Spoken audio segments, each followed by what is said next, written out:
ഒന്നാമത്തെ വ്യക്തിത്വം എന്ന് പറയുന്നത് ദൈവം തന്നെയാകുന്നു. முதலாவது நபர் தேவன் தாமே.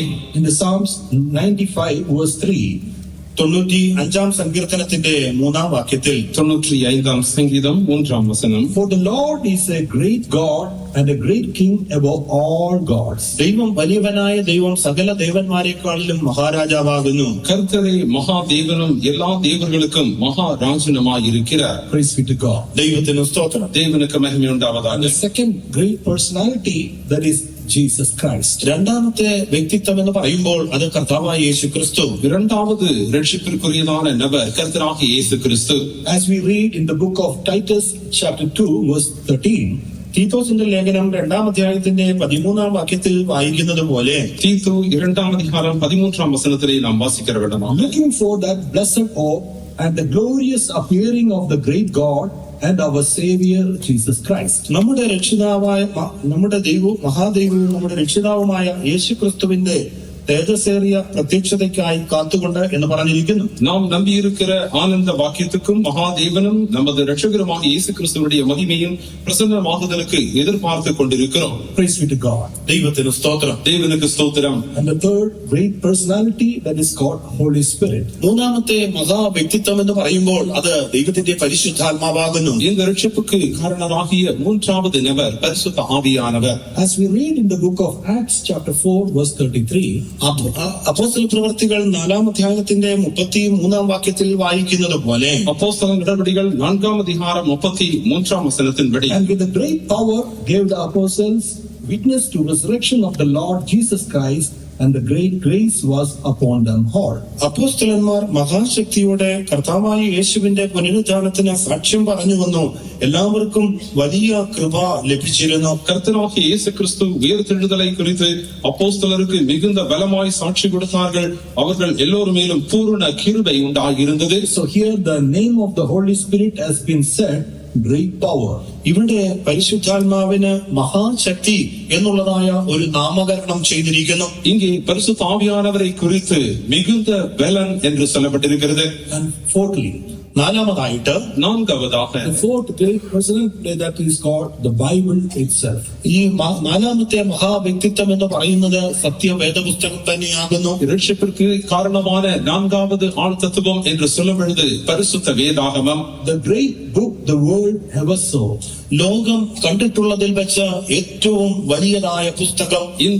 இந்த உலகத்திலே ஜனங்கள் கண்டிருந்ததிலே மிகவும் பெரிதான புத்தகம் என்பது பரிசுத்த வேதாகமமாகும். Praise be to God. ദൈവത്തിന് സ്തോത്രം. தேவனுக்கு ஸ்தோத்திரம். Fifthly, അഞ്ചാമതായിട്ട് ஐந்தாவதாக, that is devil. പിശാച്. பிசாசானவன். In the book of Revelation chapter 12 verse 3, വെളിപ്പാട് പുസ്തകം 12-ാം അധ്യായത്തിന്റെ 3-ാം വാക്യത്തിൽ, வெளிப்படுத்தல் 12-ாம் அதிகாரம் 3-ാം വചനത്തിലെ, the Bible tells, behold a great red dragon. ആ ഒരു വലിയ ചുമന്നതായ തീനിറമുള്ളതായ ഒരു മഹാസർപ്പം എന്ന് വേദപുസ്തകത്തിൽ പറഞ്ഞിരിക്കുന്നു. சிவப்பான பெரிய வலு சர்ப்பம் என்று சொல்லப்பட்டிருக்கிறது. Praise be to God. ദൈവത്തിന് സ്തോത്രം. தேவனுக்கு ஸ்தோத்திரம். Sixthly, ആറാമതായിട്ട് ஆறாவதாக, that is called man. മനുഷ്യൻ. மனிதன். In Psalms 139 verse 14, we are seeing about the greatness of man. മനുഷ്യന്റെ ശ്രേഷ്ഠതയെ കുറിച്ച് 139-ാം സങ്കീർത്തനം 14-ാം വാക്യത്തിൽ നമുക്ക് കാണുവാൻ സാധിക്കുന്നു. 139-ാം சங்கீதம் 14-ാം വചനത്തിലെ മനുഷ്യനുடைய മുഖ്യത്വത്തെ കുറിച്ച് നാം അங்கே കാൺகிறோம். The psalmist says, I am fearfully and wonderfully made. സങ്കീർത്തനക്കാരൻ ഇവിടെ പറയുന്നത് ഭയങ്കരവും അതിശയവുമായി എന്നെ സൃഷ്ടിച്ചിരിക്കുന്നു. இங்கே சங்கீதக்காரன் இவ்வளவாக சொல்கிறார், நான் பிரமிக்கத்தக்க அதிசயமாய் உண்டாக்கப்பட்டபடியால், marvelous are thy works, and that my soul knoweth right well. നിന്റെ പ്രവൃത്തികളൊക്കെയും അതിശയമാകുന്നു, അത് എന്റെ ഉള്ളം നല്ലവണ്ണം അറിയുന്നു. உமது கிரியைகள் அதிசயமானவைகள், அது என் ஆத்துமாவுக்கு நன்றாய் தெரியும். The man is so great, it's because of the soul.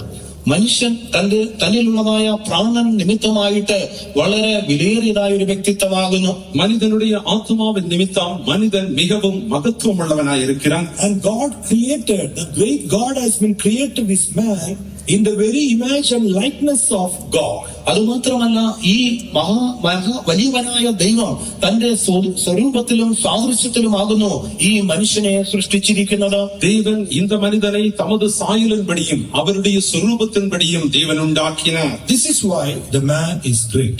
ആയതുകൊണ്ടത്രേ ഈ മനുഷ്യൻ ശ്രേഷ്ഠനായി കാണപ്പെടുന്നത്. அக்காரணத்தை கொண்டுதான் மனிதன் மகத்தானவன் என்று சொல்லப்படுகிறது. Praise be to God. ദൈവത്തിന് സ്തോത്രം. தேவனுக்கு ஸ்தோத்திரம். And the seventh one, ஏழாவதாக the book of Revelation chapter 12 verse 1.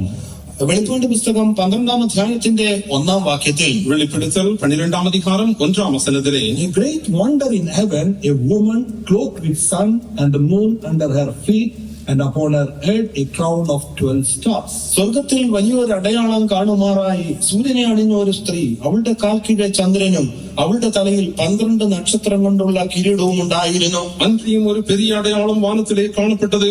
ஒரு ஸ்திரீ சூரியனை அணிந்திருந்தால் அவள் பாதங்களின் கீழே சந்திரனும் அவள் சிரசின் மேல் 12 நட்சத்திரங்களும் உள்ள கிரீடம் இருந்தது. So the great wonder in heaven, that we are seeing a woman over there. സ്വർഗത്തിൽ കാണപ്പെട്ടതായ വലിയൊരു അടയാളം എന്നത് അവിടെ ഒരു സ്ത്രീയെ കാണപ്പെടുന്നു. வானத்தில் ஒரு பெரிய அடையாளம் என்று சொல்லும் பொழுது அங்கே ஒரு ஸ்திரீ காணப்படுகிறாள். So who is this woman that speaks about the New Testament church? ഈ സ്ത്രീ എന്ന് പറയുമ്പോൾ അത് പുതിയ നിയമ സഭയെ കാണിക്കുന്നു. இங்கே இந்த ஒரு ஸ்திரீ என்பவள் புதிய ஏற்பாட்டு சபையை வெளிப்படுத்துகிறது. So this is what the 7 personalities were involved in the great salvation. ഈ ഇത്ര വലിയ രക്ഷയിൽ ഉൾപ്പെട്ടിരിക്കുന്നതായ 7 മഹാവ്യക്തിത്വങ്ങൾ ഇവയൊക്കെയുമാകുന്നു. நாம் பெற்றிருக்கிற பெரிதான இந்த ரட்சிப்பிற்கு காரணமாய் இருக்கிறதான மகத்தான 7 நபர்கள் இவர்களே. So all these 7 were great. So therefore it speaks about salvation is called great salvation. ഈ 7 വ്യക്തിത്വങ്ങളും അത്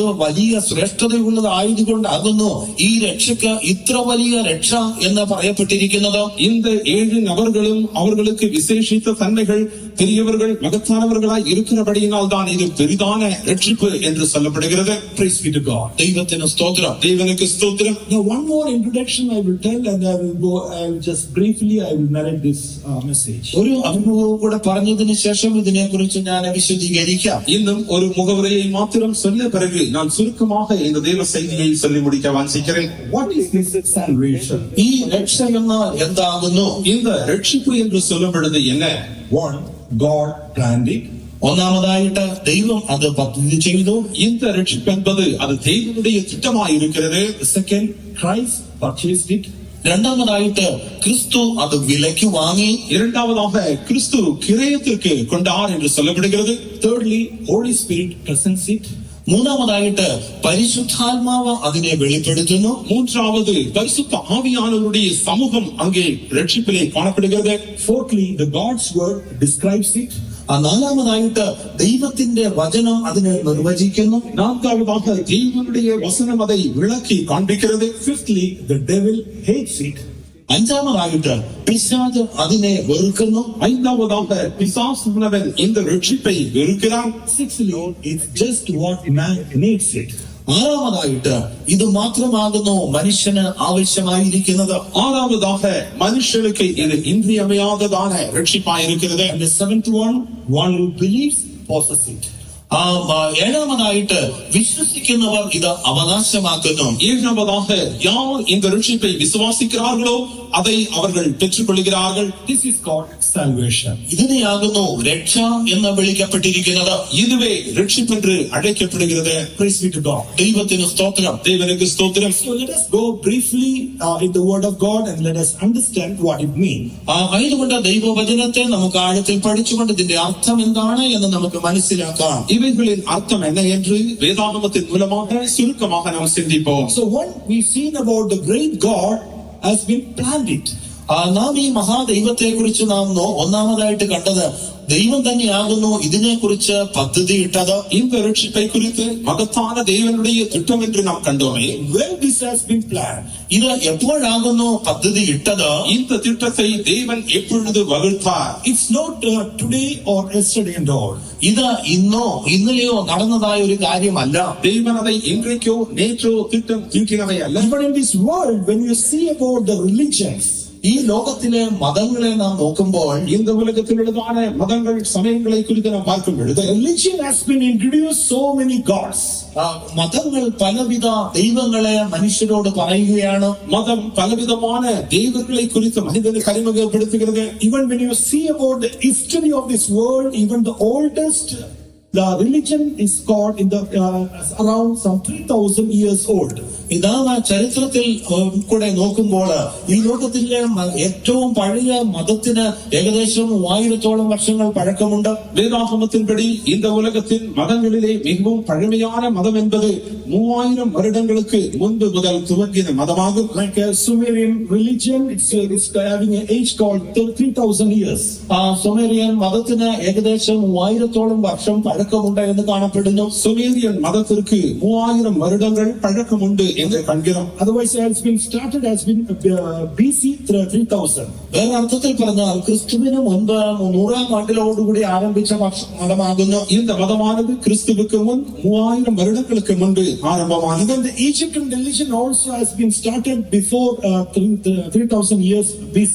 അത് മാത്രമല്ല മിസ്രൈമിലുള്ളതായ മതങ്ങളും ഏകദേശം 3000 ക്രിസ്തുവിന് മുൻപ് 3000 വർഷങ്ങൾക്ക് മുൻപ് തുടങ്ങിയതാകുന്നു. எகிப்தின் மதங்களும் கூட கிறிஸ்துவுக்கு முன் 3000 வருடங்களுக்கு முன்பு ஆரம்பமானது. But when you see about this salvation, എങ്കിലുമോ ഈ രക്ഷയെ കുറിച്ച് നാം നോക്കുമ്പോൾ ஆனால் நாம் இந்த ரட்சிப்பை குறித்து பார்க்கும் பொழுதோ this God has been planned before the foundation of this world. ഈ ലോകസ്ഥാപനത്തിന് മുൻപേ ദൈവം അത് പദ്ധതിയിട്ടതാകുന്നു. இந்த ரட்சிப்பை உலக தோற்றத்திற்கு முன்னதாகவே கர்த்தர் இதை திட்டம் தீட்டியிருந்தார்.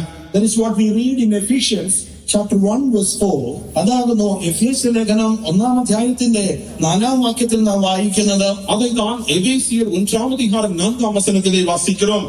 He had chosen us in him before the foundation of the world. ലോകസ്ഥാപനത്തിനു മുൻപേ അവൻ നമ്മെ തന്നിൽ തിരഞ്ഞെടുത്തു. அவர் உலக தோற்றத்திற்கு முன்னே கிறிஸ்துவுக்குள் நம்மை தெரிந்து கொண்டார். So the foundation, the salvation plan has been planned by God, that is before the foundation of the world. അതായത് ലോകസ്ഥാപനത്തിനു മുൻപ് തന്നെ ഈ രക്ഷയെ കുറിച്ചുള്ളതായ പദ്ധതി ദൈവം ഇട്ടിരുന്നു. ரட்சிப்பென்கிறதான திட்டத்தை உலக தோற்றத்திற்கு முன்னமே தேவன் உண்டாக்கின திட்டமாகும். Man may tell us about this world, age may be millions and millions and millions and millions, so on goes. ഒരുപക്ഷെ മനുഷ്യർക്ക് പ്രകാരം പറഞ്ഞിരിക്കാം ഈ ഭൂമിക്ക് ഏകദേശം ദശലക്ഷക്കണക്കിന് വർഷം ആയുസ്സുണ്ടായിരിക്കാം എന്നങ്ങനെ പറഞ്ഞുകൊണ്ടേയിരിക്കുന്നു. மனிதனுடைய ஆராய்ச்சியின்படி இந்த உலகத்திற்கு கோடி கோடி கோடிக்கணக்கான வருட பழக்கங்கள் உண்டு என்று சொல்லக்கூடும். Recently, one technology has been identified when they were given particular years. In the particular year, those who have lived, their names also has been they were able to identify.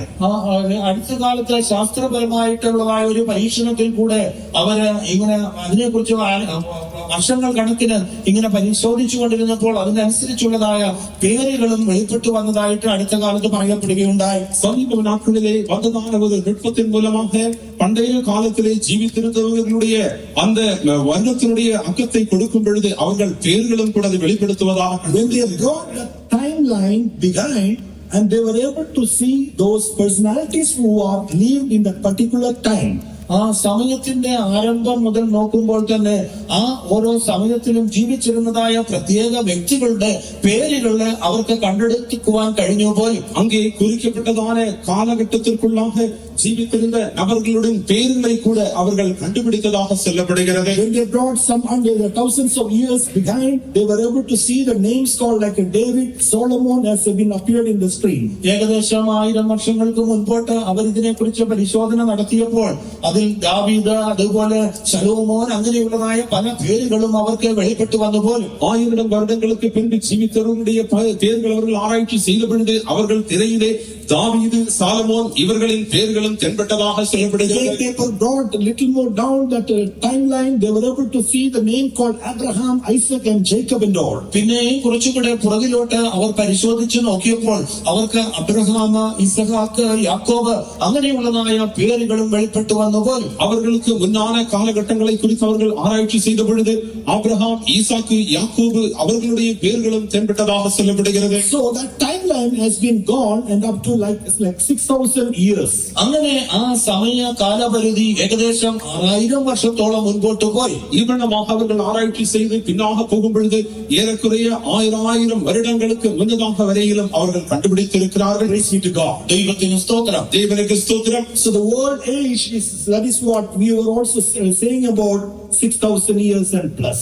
ആയതുകൊണ്ടാകുന്നു ലോകത്തിന്റെ വയസ്സ് ആ ആയുസിനെ കുറിച്ച് ഏകദേശം 6000-ലധികം വർഷമെന്ന് നാം പറയുന്നത്. ஆனபடினால்தான் நாமும் கூட இந்த உலகத்தினுடைய வயதானது 6000 வருடங்களுக்கும் அதிகமாக இருக்கும் என்று நாம் சொல்கிறோம். Man blindly tells about millions and millions and millions years, but there is no proof at all. എങ്കിലുമോ യാതൊരു വിധമായ അടിസ്ഥാനമോ ആധാരവും ഇല്ലാതെ മനുഷ്യൻ പറയുന്നത് ഇത് ദശലക്ഷക്കണക്കിന് അധികം വർഷങ്ങൾക്ക് മുൻപേ ഉണ്ടായി എന്നാണ്. ஆகிலும் மனிதன் சொல்கிறான் இந்த உலகத்தின் வயதான கோடிக்கணக்கான வருடங்கள் இருக்கும். ஆகிலும் அதற்கு எந்த விதமான ஆதாரமும் இல்லை. Even like Darwin's theory also has been brought to the textbook, but that is also has been saying that the man came from the ape. But the one who discovered himself and finally he said, that is one of my foolishness. ഡാർവിന്റെ സിദ്ധാന്തത്തിൽ പറയുന്നത് മനുഷ്യൻ കുരങ്ങിൽ നിന്നും രൂപാന്തരം ഉണ്ടായി വന്നു എന്നാകുന്നു.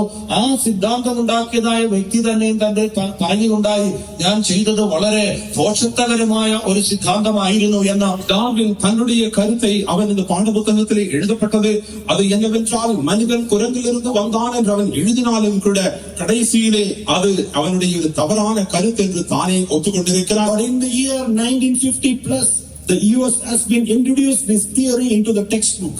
1950 ആണ്ടുകൾക്ക് ശേഷം American government ആ പുസ്തകങ്ങളിൽ ഈ തിയറി ഉൾപ്പെടുത്തുകയുണ്ടായി. 1950 ஆண்டிலே அமெரிக்க அரசாங்கமானது இதை பாடப்புத்தகத்திலே இதை உட்படுத்தியிருக்கிறது. Praise be to God. ദൈവത്തിന് സ്തോത്രം. தேவனுக்கு ஸ்தோத்திரம். But salvation has been planned by the great God before the foundation of the world. എങ്കിലുമോ ഈ രക്ഷ എന്ന് പറയുന്നത് അത് ലോകസ്ഥാപനത്തിന് മുൻപ് ദൈവം മുൻനിർണയിച്ചതാകുന്നു. ஆனால் ரட்சிப்பென்பதோ மகத்தான தேவன் உலக தோற்றத்திற்கு முன்னமே அவருடைய திட்டமாயிருக்கிறது. Praise be to God. ദൈവത്തിന് സ്തോത്രം. தேவனுக்கு ஸ்தோத்திரம்.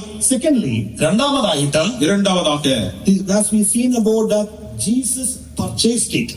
കർത്താവായ യേശു അതിനെ വിലയ്ക്ക് വാങ്ങിയെന്ന് നാം കണ്ടുവല്ലോ. ரட்சிப்பின் மூலமாக கர்த்தர் நம்மை கிரயத்திற்கு கொண்டார் என்று நாம் கண்டோம். The great Jesus has been purchased it. മഹാനായ കർത്താവായ യേശു അത് വിലയ്ക്ക് വാങ്ങിയിരിക്കുന്നു. மகத்தான கிறிஸ்து இந்த ரட்சிப்பை கிரயத்திற்கு கொண்டிருக்கிறார். In 1 Peter chapter 1 verse 18, 1 പത്രോസ് 1-ാം വാക്യത്തിൽ 1 പേതുരു 1-ാം அதிகாரம் 18-ാം വചനത്തിലെ for as much as ye know that ye were redeemed with corrupt things as the silver and gold from your vain conversation received by the tradition from your fathers. വ്യർത്ഥവും പിതൃപാരമ്പര്യവുമായുള്ള നിങ്ങളുടെ നടപ്പിൽ നിന്നും നിങ്ങളെ വീണ്ടെടുത്തിരിക്കുന്നത് പൊന്ന് വെള്ളി മുതലായ അഴിഞ്ഞു പോകുന്ന വസ്തുക്കളെ കൊണ്ടല്ല, உங்கள் முன்னோர்களால் பாரம்பரியமாய் நீங்கள் அனுசரித்து வந்த வீணான நடக்கையின் என்று அழிவுள்ள வஸ்துக்களாகிய வெள்ளியினாலும் பொன்னினாலும் மீட்கப்படாமல் But with the precious blood of Christ, as of the Lamb, without blemish and without spot. ക്രിസ്തു എന്ന നിർദോഷവും നിഷ്കളങ്കവുമായ കുഞ്ഞാടിന്റെ വിലയേറിയ രക്തം കൊണ്ടത്രേ குற்றமில்லாத மாசற்ற ஆட்டுக்குட்டியாகிய கிறிஸ்துவின் விலையேறப்பெற்ற ரத்தத்தினாலே மீட்கப்பட்டீர்கள் என்று அறிந்திருக்கிறீர்களே. Jesus or Christ purchased it. എപ്രകാരമാകുന്നു നമ്മുടെ കർത്താവായ യേശു ഇതിനെ വിലയ്ക്ക് വാങ്ങിയത്? எவ்வளவாக கர்த்தராக இயேசு கிறிஸ்து இதை ரட்சிப்பை கிரயத்திற்கு கொண்டார். That is through his precious blood. അത് തന്റെ വിലയേറിയ രക്തം മൂലം, அது அவருடைய வெளியேறப்பெற்றதான ரத்தத்தின் மூலமாகவே. In him there is no sin. അവനിൽ പാപമുണ്ടായിരുന്നില്ല. அவரிலே பாவமில்லை. He knew no sin. അവൻ പാപം അറിഞ്ഞവനല്ല. அவர் பாவத்தை அறியவில்லை. He did no sin. അവൻ പാപം ചെയ്തിട്ടില്ല. அவர் பாவம் செய்யவில்லை. That is why his blood has been precious blood. ആയതുകൊണ്ടത്രേ അവന്റെ രക്തം വിലയേറിയ രക്തമായി കാണപ്പെടുന്നത്. அக்காரணத்தை கொண்டுதான் அவருடைய ரத்தம் வெளியேறப்பெற்ற ரத்தம் என்று சொல்லப்படுகிறது. And with that precious blood he has been purchased with salvation. ആ തന്റെ വിലയേറിയ രക്തം കൊണ്ടാകുന്നു ഈ രക്ഷയെ അവൻ വിലയ്ക്ക് വാങ്ങിയിരിക്കുന്നത്. அப்படிப்பட்டதான வெளியேறப்பெற்றதான அவருடைய ரத்தத்தினால் இந்த ரட்சிப்பை கிரயத்திற்கு கொண்டிருக்கிறார். Therefore in the Hebrews chapter 2 verse 10 he made the captain of the salvation. ആയതുകൊണ്ടാകുന്നു എബ്രായ ലേഖനം 2-ാം 10-ാം വാക്യത്തിൽ പറയുന്നത് പോലെ അവനെ രക്ഷാ നായകനാക്കി തീർത്തു. ஆனபடியினால் தான் எபிரேயர் 2-ாம் அதிகாரம் 10-ாம் வசனத்திலே அவர் ரட்சிப்பின் அதிபதி என்று சொல்லப்படுகிறது. To make the captain of their salvation perfect through sufferings. ആ കഷ്ടങ്ങളിൽ കൂടെ രക്ഷാനായകനെ പൂർത്തീകരിച്ചു. பாடுகளின் மூலமாக அந்த ரட்சிப்பின் அதிபதி அவர் பூரணத்தை அடைந்தார் என்று That காண்கிறோம். was not an ordinary suffering. അത് ഒരു സാധാരണമായ കഷ്ടങ്ങൾ ആയിരുന്നില്ല. அந்த பாடுகள் ஒரு சாதாரணமான பாடுகளாய் இருக்கவில்லை. The path of Calvary was a so hard suffering. ആ കാൽവരി പാത എന്ന് പറയുന്നത് അതികഠിനമായ കഷ്ടങ്ങൾ നിറഞ്ഞതായിരുന്നു. கல்வாரியின் பாதை என்பது மிகவும் கொடூரமான பாதையாய் இருந்தது. So many people, maybe they tell about why I am suffering like this. Always I'm having suffering, one after one suffering comes in my life. ചിലരൊക്കെയും പലപ്പോഴും പറയാറുണ്ട്, എന്തുകൊണ്ട് ഞാൻ ഇത്രയധികമായ കഷ്ടങ്ങളിൽ കൂടെ കടന്നു പോകുന്നു, ഒന്നിനു പിറകെ വന്നാൽ ഈ കഷ്ടങ്ങൾ എന്റെ ജീവിതത്തെ വേട്ടയാടുകയാണല്ലോ. சிலர் இடமாக சொல்லக்கூடுகிறார்கள், ஏனெனில் நான் அடிக்கடியாக பாடுகளின் வழியாக கடந்து போகிறேன், ஒன்றன் பின் ஒன்றாக பாடுகள் என் ஜீவியத்தில் வந்து கொண்டே இருக்கிறது. What child of God, you are suffering is not at all like 0.001 also compared to the suffering of Christ. പ്രിയ ദൈവമക്കളെ, കർത്താവായ യേശുവിന്റെ കഷ്ടങ്ങളുമായിട്ട് നിങ്ങളുടെ കഷ്ടങ്ങളെ താരതമ്യം ചെയ്യുമ്പോൾ അത് 0.000 പോലും ഇല്ല എന്ന് പറയട്ടെ. அருமையான தேவனுடைய பிள்ளையே, நமது பாடுகளை கிறிஸ்துவின் பாடுகளோடு நாம் ஒப்பிட்டு பார்க்கும் பொழுது 0.000 கூட அதை அதற்கு நிகராக கூட நாம் எண்ண முடியாது. History tells about so many incarnations came to this world. ഈ ലോകത്തിലേക്ക് അനേക അവതാരങ്ങൾ വന്നു എന്ന് ചരിത്രം പറയുന്നുണ്ട്. சரித்திரத்திலே இந்த உலகத்தில் அநேக அவதாரங்கள் வந்ததாக சொல்லப்படுகிறது. For what purpose? എന്ത് ഉദ്ദേശത്തോടെയാണ്? எந்த நோக்கத்துடனே? But no one has been done the work as the Christ has been done. എങ്കിലുമോ ക്രിസ്തു ചെയ്ത് തികച്ചതുപോലെ പ്രവൃത്തി മറ്റാരും തന്നെയും ചെയ്തിട്ടില്ല. கிறிஸ்து செய்ததான அதே கிரியை வேறு ஒரு அவதாரங்களும் செய்யவில்லை. For the name of the salvation, he has been given his own life.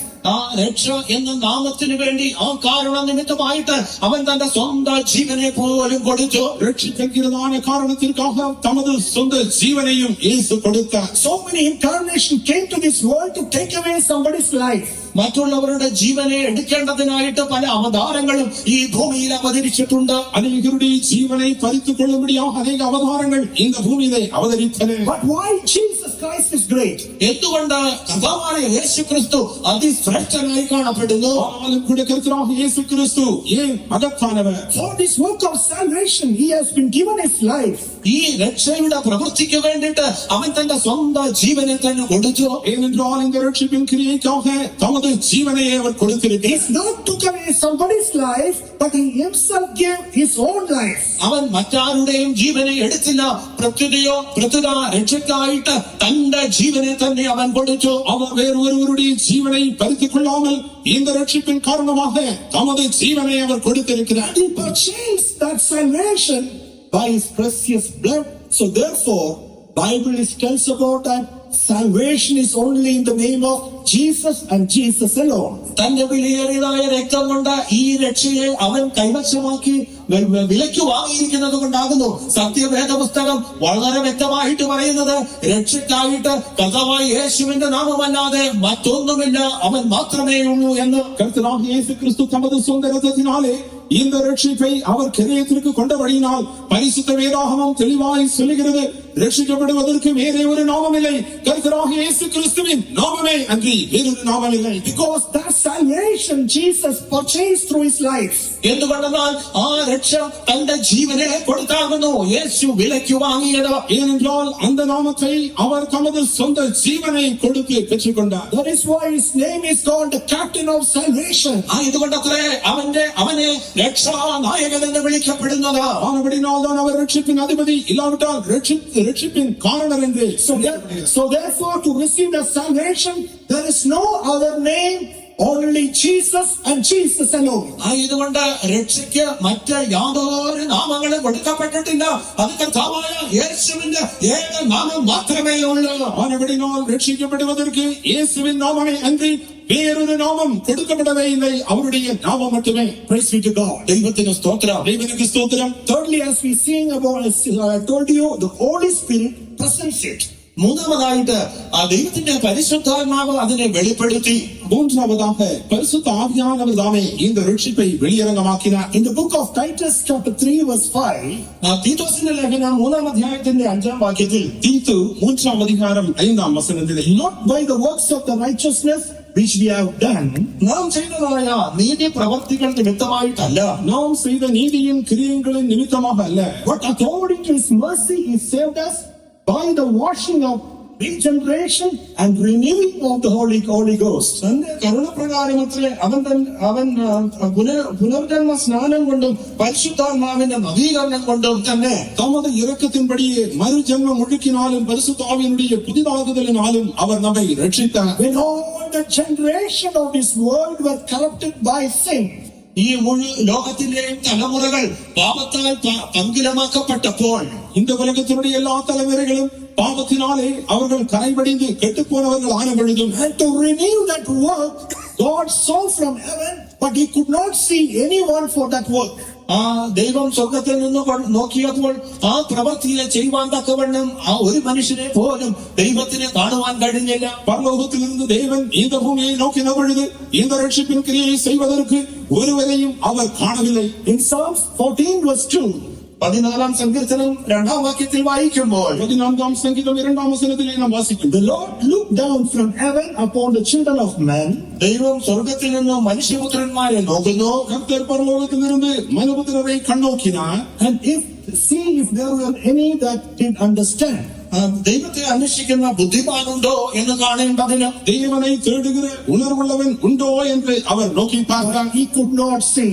എങ്കിലുമോ ഒരുത്തനെയും അവൻ കണ്ടില്ല. ஆகிலும் ஒருவரையும் அவர் காணவில்லை. That is why the old God has been sent the third person of the Trinity all the way to this world. ആയതുകൊണ്ടത്രേ തൃത്വത്തിൽ മൂന്നാമനായ പരിശുദ്ധാത്മാവിനെ ദൈവം ഈ ലോകത്തിലേക്ക് അയച്ചത്. அக்காரணத்தை கொண்டுதான் திரியேக தேவனிலே மூன்றாவது ஆண் தத்துவமாகிய கர்த்தராகிய இயேசு கிறிஸ்துவை பரிசுத்த ஆவியானவரை இந்த பூமிக்கு அனுப்பினார். And that's name of the Holy Spirit is called Spirit of Understanding. അത് മാത്രമല്ല, ഈ പരിശുദ്ധാത്മാവിന് ജ്ഞാനത്തിന്റെ ആത്മാവ് എന്നൊരു പേര് നൽകിയിരിക്കുന്നു. ஆனபடினால்தான் பரிசுத்த ஆவியானவரை ஞானத்தின் ஆவி என்று அழைக்கப்படுகிறார். Why the Spirit of God all the way came down to this world? എന്തുകൊണ്ടാകുന്നു ഈ ദൈവത്തിന്റെ ആത്മാവ് ഈ ലോകത്തിലേക്ക് കടന്നു വന്നത്? ஏன் இந்த பரிசுத்த ஆவியானவராகிய தேவன் இந்த பூமிக்கு வந்தார்? By the washing of regeneration and renewing the Holy Ghost. പുനർജന്മ സ്നാനം കൊണ്ടും പരിശുദ്ധാത്മാവിന്റെ നവീകരണത്താലും மறுஜென்மம் ஒழுக்கினாலும் பரிசுத்த ஆவியினால் புதிதாக்கப்படும்படியாகவும். The generation should regeneration. ആ തലമുറ അത് പുനർജന്മം പ്രാപിച്ച ഒരു തലമുറയായി തീരണം. தலைமுறைகள் மறு ஜென்மத்தை அடையும்படிக்கு. And that work only can be done through the power of the Holy Spirit. ആ പ്രവൃത്തിക്ക് പരിശുദ്ധാത്മാവിന്റെ ശക്തിയാൽ മാത്രമേ ചെയ്യുവാൻ കഴിയുകയുള്ളൂ. அந்த கிரியை பரிசுத்த ஆவியின் வல்லமையினால் மட்டுமே நடைபெறும். Today so many people not believing in the Holy Spirit. ഇന്ന് അനേകർ ഈ പരിശുദ്ധാത്മാവിൽ വിശ്വസിക്കാതെ ഇരിക്കുന്നു. இன்றைய நாட்களில் அநேகர் பரிசுத்த ஆவியின் வல்லமையிலே விசுவாசிக்கிறது. So many are mocking the Holy Spirit.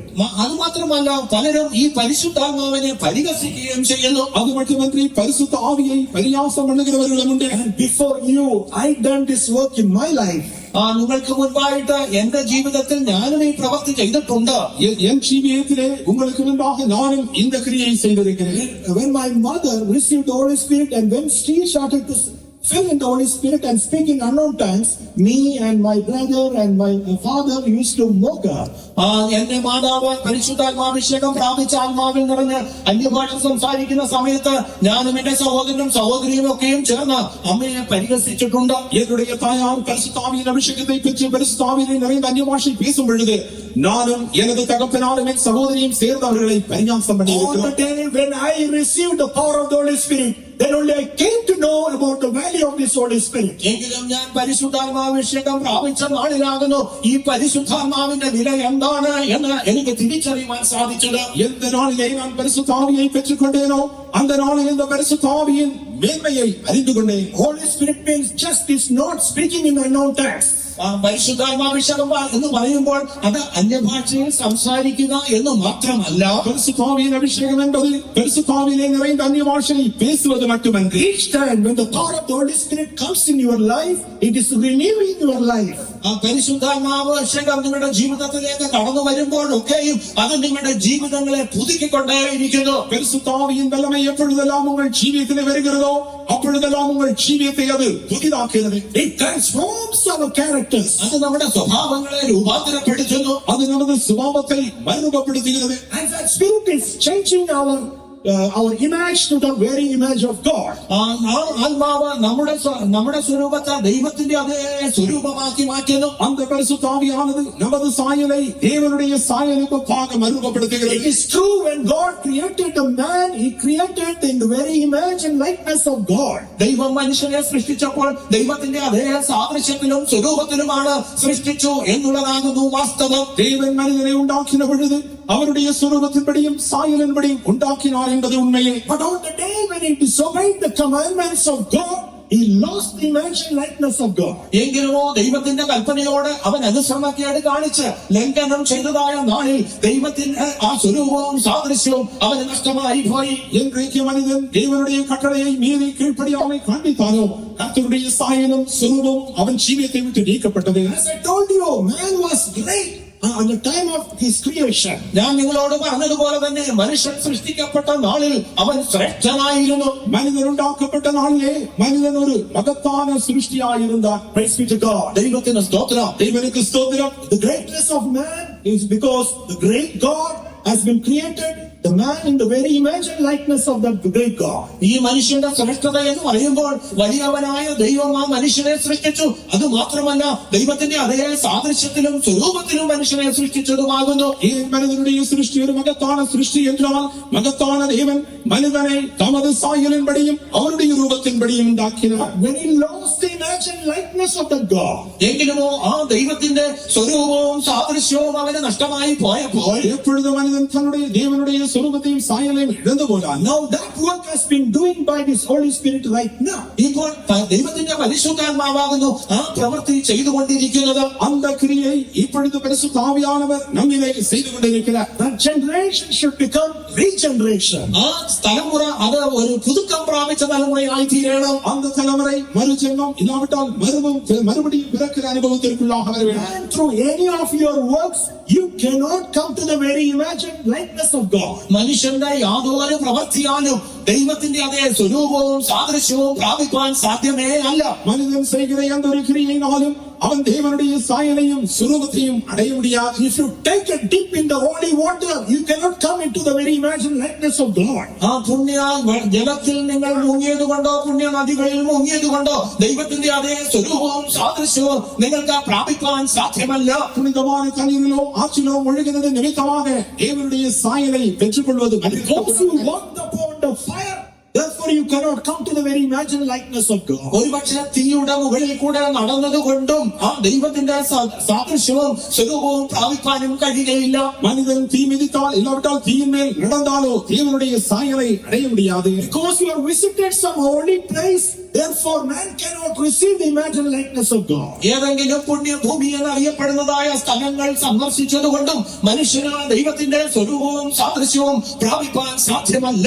ஏதாகிலும் புனிதமான தலங்களை மனிதன் சென்று சந்திப்பதன் நிமித்தமாக மனிதன் தேவனுடைய சாயலை அடைவது கூடாத This only can be done through the power of the Holy Spirit. പരിശുദ്ധാത്മാവിന്റെ ശക്തിയാൽ മാത്രമേ ഇത് സാധിക്കുകയുള്ളൂ. அது மனிதனுடைய பரிசுத்த ஆவியின் வல்லமையினால் மட்டுமே மனிதனுக்குள்ளது சாத்தியமாக்கும். Praise be to God. ദൈവത്തിന് സ്തോത്രം. தேவனுக்கு ஸ்தோத்திரம். Fourthly, നാലാമതായിട്ട് நான்காவதாக as I told you about the great that is called the Bible or the God's Word. നാലാമതായിട്ട് ഞാൻ വലിയ വ്യക്തിത്വം എന്ന് പറയുന്നത് ദൈവത്തിന്റെ വചനമാകുന്നതായ സത്യവേദ പുസ്തകം. நான்காவது நபர் தேவனுடைய பரிசுத்த வேதாகமம் என்று நான் சொல்லியிருந்தேன். This salvation, God's Word only describes it.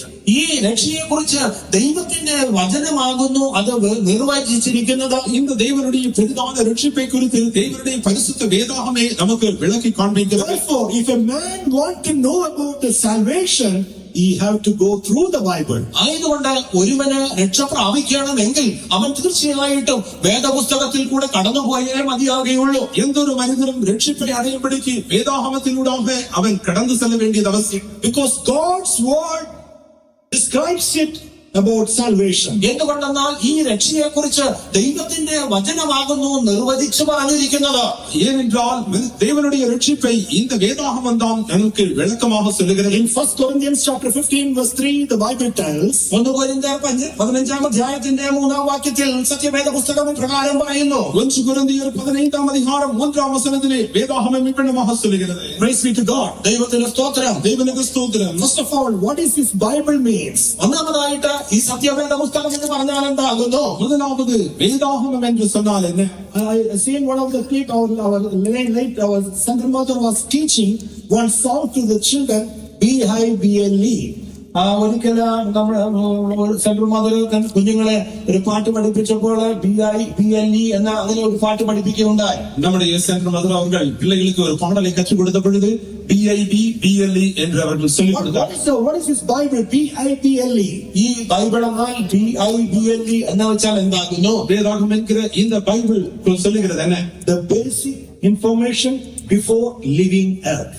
ഈ ലോകം വിട്ടുപോകുന്നതിന് മുൻപായിട്ട് നമുക്ക് ആവശ്യമായിരിക്കുന്ന അടിസ്ഥാനപരമായിട്ടുള്ള കാര്യങ്ങൾ അല്ലെങ്കിൽ അനുഭവങ്ങൾ, நாம் இந்த உலகத்தை விட்டு கடந்து போவதற்கு முன்பாக நாம் அறிந்து கொள்ள வேண்டியதான அடிப்படையான தகவல்கள். In this world, so many books can give you so many information, but the Bible is the very book will give the basic information before leaving earth. നിങ്ങൾക്ക് പലവിധമായ വിവരങ്ങൾ തരുന്നതായ അനേക പുസ്തകങ്ങൾ ലോകത്തിൽ കണ്ടെത്തുവാൻ കഴിഞ്ഞേക്കാം.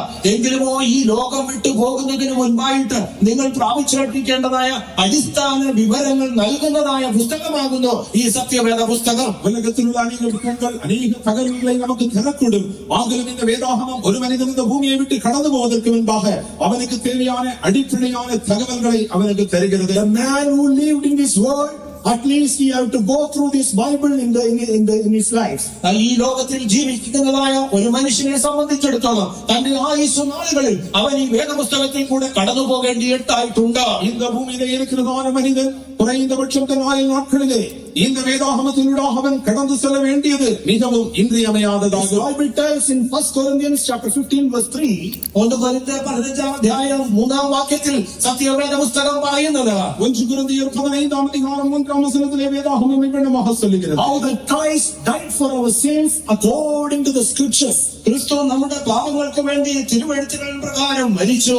கிறிஸ்துவானவர் நமது பாவத்திற்காக வேத வாக்கியத்தின்படி எவ்வளவாக மரித்தார் என்று இங்கே சொல்லப்படுகிறது. Again verse 4 it is written, and that he was buried. 4 വാക്യത്തിൽ അവൻ അടക്കം ചെയ്യപ്പെട്ടു. 4 வசனத்திலே அவர் அடக்கம் பண்ணப்பட்டார். And that he rose again the third day according to the scripture. വീണ്ടും പറയുന്നത് തിരുവെഴുത്തുകളിൻ പ്രകാരം 3-ാം നാൾ ഉയർത്തെഴുന്നേറ്റു. வேத வாக்கியத்தின்படி 3ஆம் நாளிலே உயிர்த்தெழுந்தார். So the God's word describes about this work of salvation. ഈ രക്ഷയുടെ പ്രവൃത്തിയെ കുറിച്ച് ദൈവത്തിന്റെ വചനം വളരെ നിർവചിച്ചു പറയുന്നു. இந்த ரட்சிப்பின் கிரியை குறித்து வேதாகமம் மிகவும் தெளிவாக நமக்கு விளக்கி காண்பிக்கிறது. Why this Bible is a great book? എന്തുകൊണ്ടാകുന്നു ഈ സത്യവേദ പുസ്തകം ഒരു ശ്രേഷ്ഠമായ പുസ്തകമായിരിക്കുന്നത്?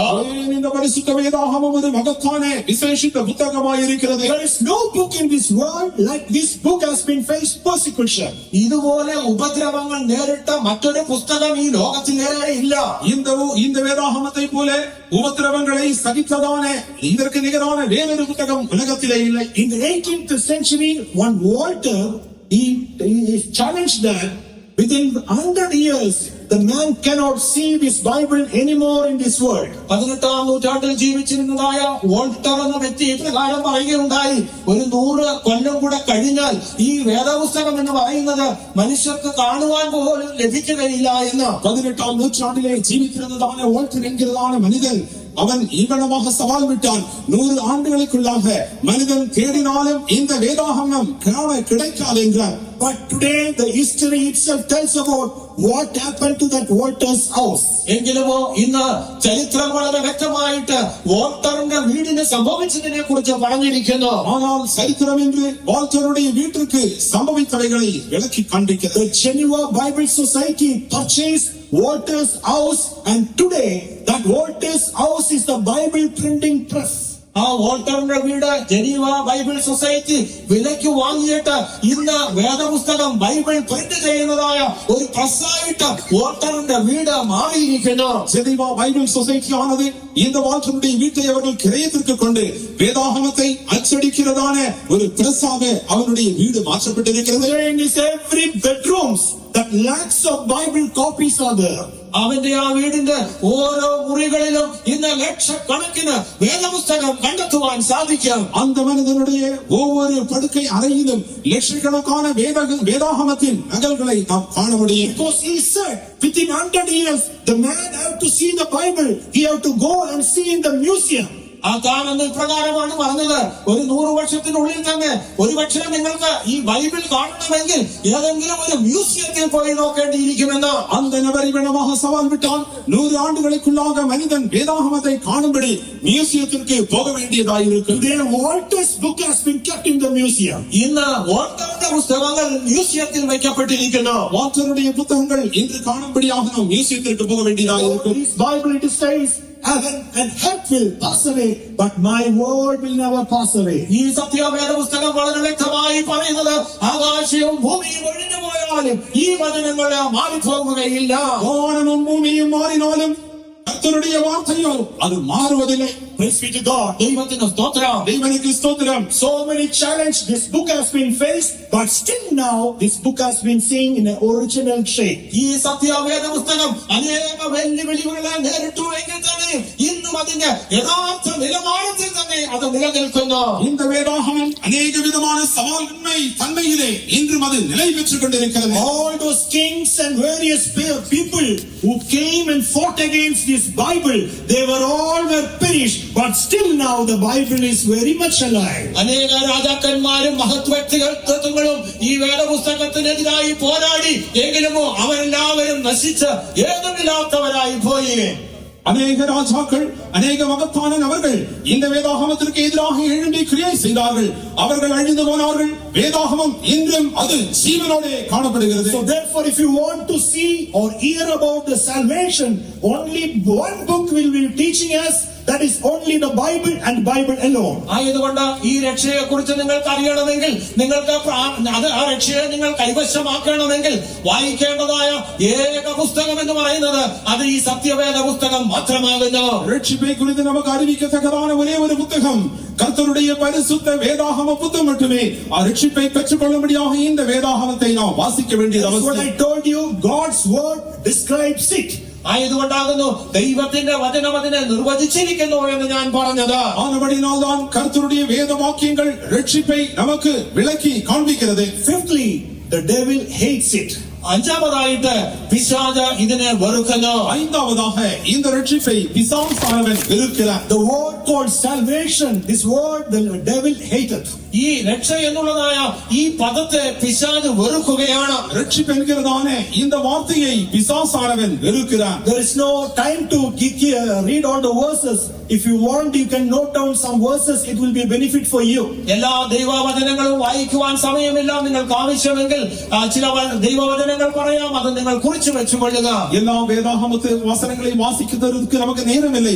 வசன குறிப்புகளை சொல்லுகிறேன், நீங்கள் எழுதிக் கொண்டு நீங்கள் வீட்டிலே போய் வாசித்து In பாருங்கள். 2 Thessalonians chapter 2 verse 4, 2 തെസ്സലോനിക്കർ 2-ാം അധ്യായത്തിന്റെ 4-ാം വാക്യത്തിൽ 2 തെസ്സലോനിക്കർ 2-ാം അധ്യായം 4-ാം വചനം, verse 9, 9-ാം വാക്യം, 9-ാം വചനം, verse 10, 10-ാം വാക്യം, 10-ാം വചനം. these verses we are seeing that devil hated the salvation. ഈ വചനങ്ങൾ കൂടെ ആ രക്ഷയെ പിശാച് വെറുക്കുന്നു എന്ന് നമുക്ക് കാണുവാൻ സാധിക്കും. இந்த വചനങ്ങളിലെ പിശാസാനവൻ രക്ഷിപ്പை വെറുக்கிறான் என்று நாம் காண்கிறோம். Praise be to God. ദൈവത്തിന് സ്തോത്രം. தேவனுக்கு ஸ்தோத்திரம். Because salvation has been connected with soul.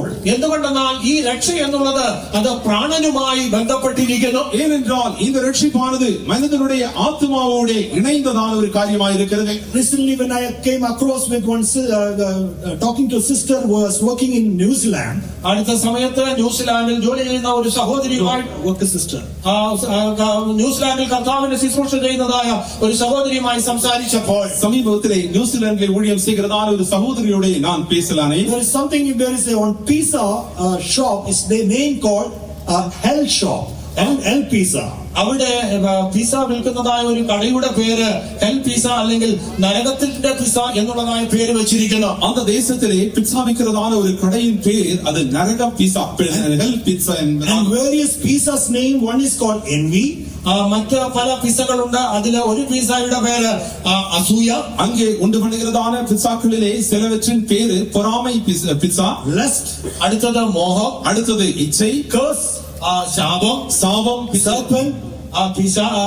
പാമ്പ്, സർപ്പം என்பதாகும். crispy devil, മൂർച്ചയേറിയ പിശാച്, கிறிஸ்பி டெவில் பிசாஸ் என்கிறதான பிக்சா. the prince of hell, നരകത്തിന്റെ രാജകുമാരൻ അല്ലെങ്കിൽ പ്രഭു, നരകത്തിൻ തലവൻ എன்கிறதான പേരിലെ പിക്സா. this is all Jesus' name. അങ്ങനെയൊക്കെ ആകുന്നു പിശാചിക്ക് പേരിട്ടിരിക്കുന്നത്. இவை யாவும் அங்கே உண்டு பண்ணுகிற பிசாவினுடைய பேராகும். And in the backside of that menu card, ആ മെനു കാർഡിന്റെ പിറകിൽ ഇപ്രകാരം എഴുതിയിരിക്കുന്നു. அவர்கள் கொடுக்கிறதான மெனு கார்டின் பின்புறத்திலே இவனமாக எழுதப்பட்டிருக்கிறது. your soul sits in you, it's not doing nothing. നിങ്ങളുടെ പ്രാണൻ നിങ്ങളുടെ ഉള്ളിൽ ഇരിക്കുന്നുണ്ട് എങ്കിലും അത് യാതൊരു പ്രവൃത്തിയും ചെയ്യുന്നില്ല. உங்கள் ஆத்துமா உங்களுக்குள்ளே இருந்து ஒரு கிரியையும் அது செய்கிறதில்லை என்று சொல்லப்பட்டது. Therefore you sell your soul. ആയതുകൊണ്ട് നിങ്ങൾ ചെയ്യേണ്ടത് നിങ്ങളുടെ പ്രാണനെ വിൽക്കുക. ஆனபடினால் உங்கள் ஆத்துமாவை விற்றுவிடுங்கள். And how to sell means there is a website for them. You open that website and kiss and say goodbye soul. നിങ്ങൾ ചെയ്യേണ്ടത് ഇപ്രകാരമാകുന്നു. നിങ്ങളുടെ പ്രാണനെ വിൽക്കേണ്ടതിനായിട്ട് ഒരു വെബ്സൈറ്റ് ഉണ്ട്. ആ വെബ്സൈറ്റ് നിങ്ങൾ തുറന്നതിന് ശേഷം നിങ്ങളുടെ പ്രാണനോട് തന്നെ ചുംബിച്ചിട്ട് ബൈ ബൈ എന്ന് പറയുക. அதற்குரியதான ஒரு இணையதளத்திலே ஒரு பேஜ் அவர்கள் உருவாக்கி இருக்கிறார்கள். அதை திறந்து என்னுடைய ஆத்துமாவே உனக்கு குட் பை என்று சொல்லி அதை முத்தம் செய்ய வேண்டுமா. So this piece of hell, the founder is called a satanic worship man. ഈ പിസ കടയുടെ ഉടമസ്ഥൻ സാത്താന്യ സേവയിലുള്ളതായ ഒരു വ്യക്തിയാകുന്നു. அந்த பிசா கடையை தொடங்கினதான நபர் அவன் பிசாசை ஆராதிக்கிற ஒரு நபராகும். He tells that this soul is useless. ആ വ്യക്തി പറയുന്നത് ഈ പ്രാണനെ കൊണ്ട് ഒരു പ്രയോജനവുമില്ല. அந்த மனிதன் இந்த ஆத்மாவை குறித்து இது பயனற்ற ஆத்மா என்று சொல்கிறான். This soul doesn't do any work. ഈ പ്രാണൻ യാതൊരു വിധമായ പ്രവൃത്തിയും ചെയ്യുന്നില്ല.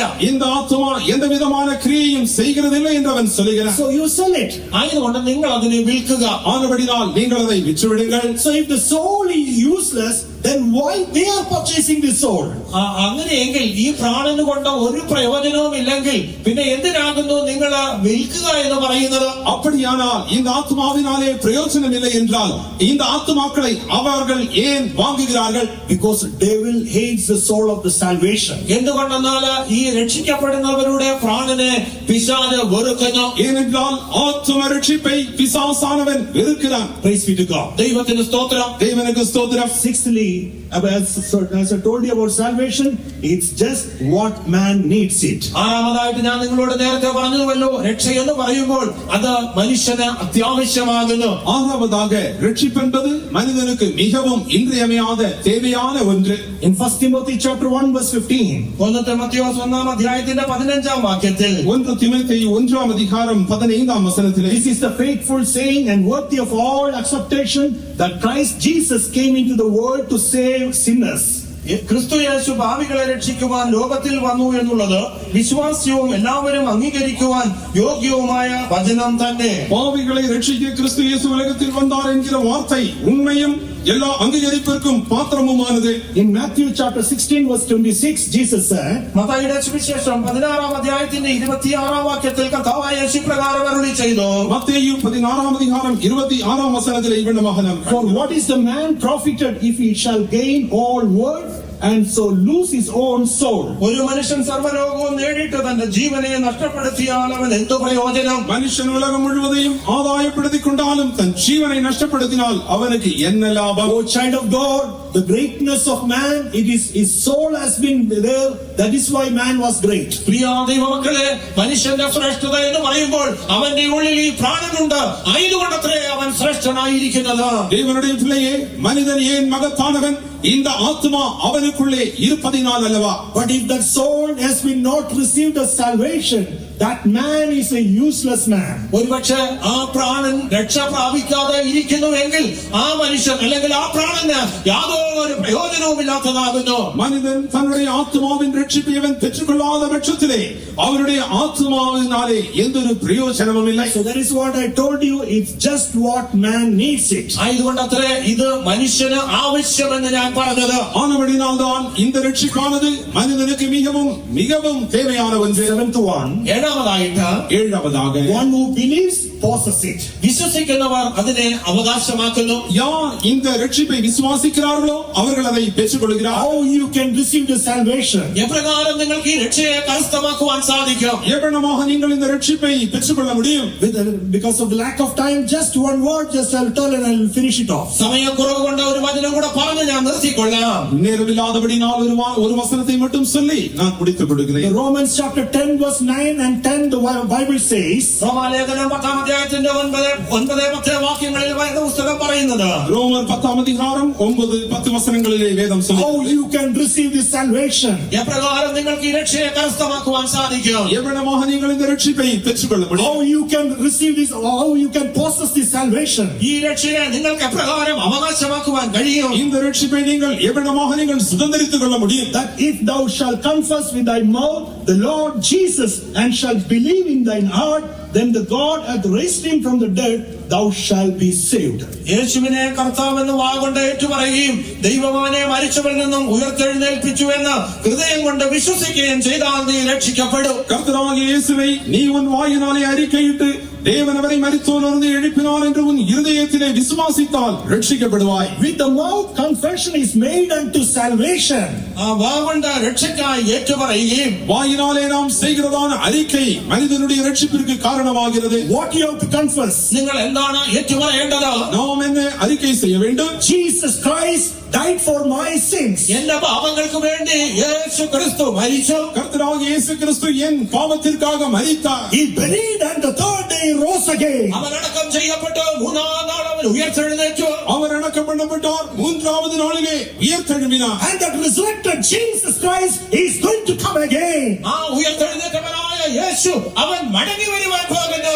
உயிர்த்தெழும்பினான கிறிஸ்து அவர் மறுபடியும் வருவார். With a simple process, a man can possess the salvation. വളരെ ലളിതമായ അനുഭവത്തിൽ കൂടെ ഒരു മനുഷ്യനെ രക്ഷയെ കരസ്ഥമാക്കുവാൻ സാധിക്കും. லேசான இந்த செயலின் நிமித்தமாக பெரிதான ரட்சிப்பை நீங்கள் பெற்றுக்கொள்ள முடியும். Today so many people, they are believing in Jesus, but they are not believing about the death and the resurrection of Jesus Christ. ഇന്ന് അനേകരെ കർത്താവായ യേശുവിൽ വിശ്വസിക്കുന്നുണ്ട്, എങ്കിലും കർത്താവായ യേശുവിന്റെ മരണത്തെ കുറിച്ചോ ഉയർത്തെഴുന്നേൽപ്പിനെ കുറിച്ചോ അവർ വിശ്വസിക്കുന്നില്ല.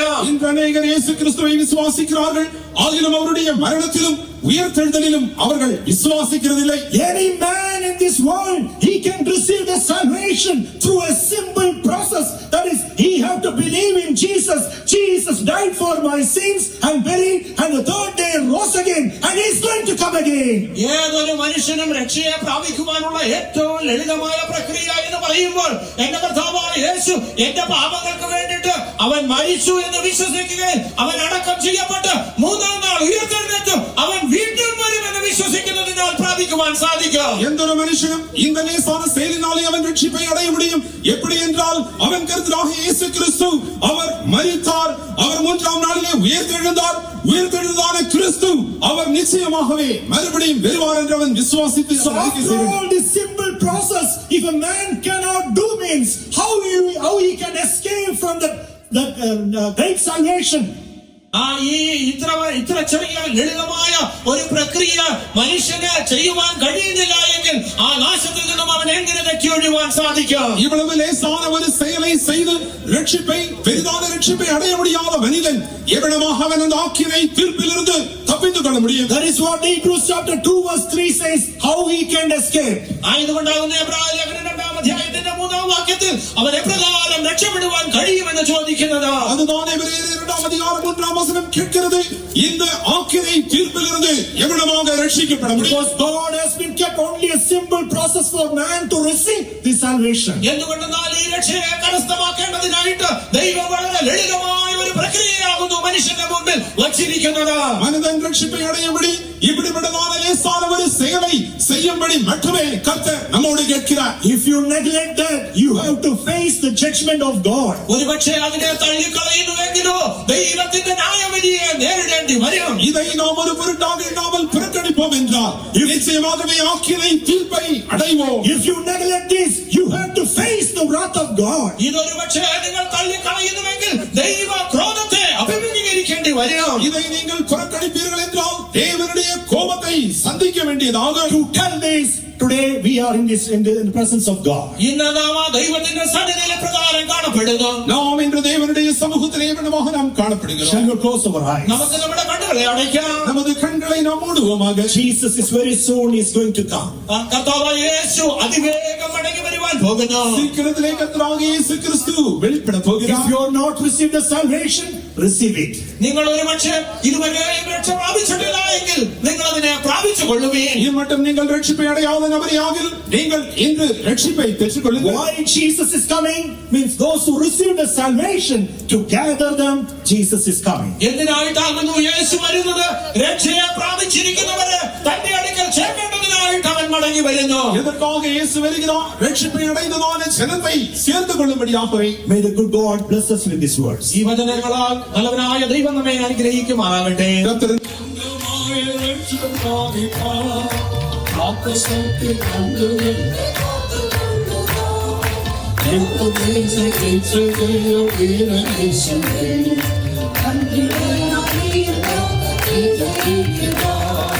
ലോകത്തെ ജയിച്ചവയോ വീരദേശമേ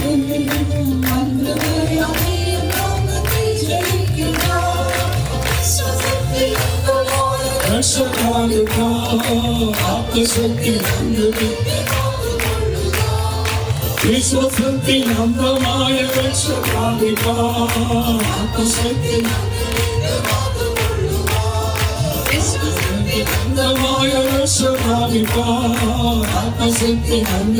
Salvation. Today is the day of salvation. ദൈവമക്കളെ ആരെങ്കിലും ഇതുവരെയും രക്ഷ പ്രാപിച്ചിട്ടില്ല എങ്കിൽ ഇന്നേ ദിവസം രക്ഷാ ദിവസമായിരിക്കുന്നു. For the salvation of the person, man, 7 persons we need for the salvation. മനുഷ്യന്റെ രക്ഷയ്ക്കായിട്ട് 7 വ്യക്തിത്വങ്ങൾ ആവശ്യമായിരിക്കുന്നു. Especially Christ came into the world and gave his life on the cross of Calvary. പ്രത്യേകിച്ച് കർത്താവായ യേശുക്രിസ്തു ഈ ലോകത്തിലേക്ക് വന്ന് കാൽവരി ക്രൂശിൽ തന്റെ ജീവനെ നൽകുകയുണ്ടായി. For your salvation, for the salvation of this world. നിങ്ങളുടെ രക്ഷയ്ക്കായി, മുഴുവൻ ലോകത്തിന്റെയും രക്ഷയ്ക്കായി. For my sin, for my iniquity, for your sin, for your iniquity, Christ died on the cross. എന്റെ പാപങ്ങൾക്കായി, എന്റെ അകൃത്യങ്ങൾക്കായി, നിങ്ങളുടെ പാപങ്ങൾക്കായി, നിങ്ങളുടെ അകൃത്യങ്ങൾക്കായി കർത്താവായ യേശുക്രിസ്തു കാൽവരിയിൽ മരിക്കുകയുണ്ടായി. You may come to the presence of the Lord newly in this presence. You want to see the congregation, but God speak to you. Today is the day of salvation. ഇന്ന് ഒരുപക്ഷെ നിങ്ങൾ ആദ്യമായി ഈ കൂട്ടത്തിൽ പങ്കെടുക്കുന്ന ഒരു വ്യക്തിയായിരിക്കാം. എന്നാൽ ഇന്ന് രാത്രി നിങ്ങളുടെ രക്ഷയ്ക്കായി കർത്താവ് നിങ്ങളോട് സംസാരിക്കുകയാണ്. Those who are already received the salvation, you should prepare your life for the last salvation of the coming of the Lord. മുൻപേ രക്ഷ പ്രാപിച്ചിരിക്കുന്നവർ അന്ത്യത്തിൽ കർത്താവിന്റെ വരവെങ്കിൽ വെളിപ്പെടുവാനുള്ളതായ അന്ത്യമായ രക്ഷയ്ക്ക് വേണ്ടി നിങ്ങൾ അതിനെ ഒരുക്കേണ്ടിയിരിക്കുന്നു. Yes, beloved children of God, Jesus died on the cross, rose from the dead. He will come again. കർത്താവായ യേശുക്രിസ്തു കാൽവരി ക്രൂശിൽ മരിച്ചു അടക്കപ്പെട്ടു ഉയർത്തെഴുന്നേറ്റു. അതേ അവൻ വീണ്ടും വരുവാൻ പോകുകയാണ്. That is the greatest hope in the Christianity. അതേ ക്രിസ്തീയ ജീവിതത്തിലുള്ള ഏറ്റവും മഹത്തായ പ്രത്യാശയാകുന്നു. According to promise, surely he will come. തന്റെ വാഗ്ദത്ത പ്രകാരം നിശ്ചയമായും അവൻ മടങ്ങി വരും. So let's all fill with us today. എല്ലാവരും ആത്മാവിൽ നിറയപ്പെടാം. Let's all please stand up for minutes. നമുക്ക് എല്ലാവർക്കും എഴുന്നേൽക്കാം. Fill with the Spirit. ആത്മാവിൽ നിറയപ്പെടാം. Yes, we need the mighty anointing of the Holy Spirit. നമുക്ക് പരിശുദ്ധാത്മാവിന്റെ അത്യന്ത ശക്തിയുടെ അഭിഷേകം ആവശ്യമായി. Anointing of the Holy Spirit describing all things. പരിശുദ്ധാത്മാവിന്റെ അഭിഷേകം സകലത്തെയും ജയിക്കുവാൻ നമ്മെ സഹായിക്കുകയാണ്. Reveal all the truths. സകല സത്യങ്ങളെ നമുക്ക് വെളിപ്പെടുത്തി തരികയാണ്. Yes, we need the mighty anointing of the Holy Spirit. പരിശുദ്ധാത്മാവിന്റെ അത്യന്തമായ ശക്തി നമുക്ക് അഭിഷേകമാണ് ആവശ്യമായി. This is the right time. ഇത് അതിനുള്ള തക്ക സമയമായിരിക്കുന്നു. This is the high time. ഇതാകുന്നു അതിനുള്ള തക്ക സമയം. Hello, the mighty anointing of the fathers. പരിശുദ്ധാത്മാവിന്റെ അഭിഷേകം നമ്മൾ ഇറങ്ങി വരുന്നതിനായി ഇടം കൊടുക്കുവിൻ. Those who are receiving the anointing of the Holy Spirit, so are filled with the Spirit. പരിശുദ്ധാത്മാവിന്റെ അഭിഷേകം പ്രാപിച്ചിരിക്കുന്ന എല്ലാവരും ആത്മാവിൽ നിറയപ്പെടുവിൻ. Speaking unknown tongues and rejoice in the Lord. Hallelujah.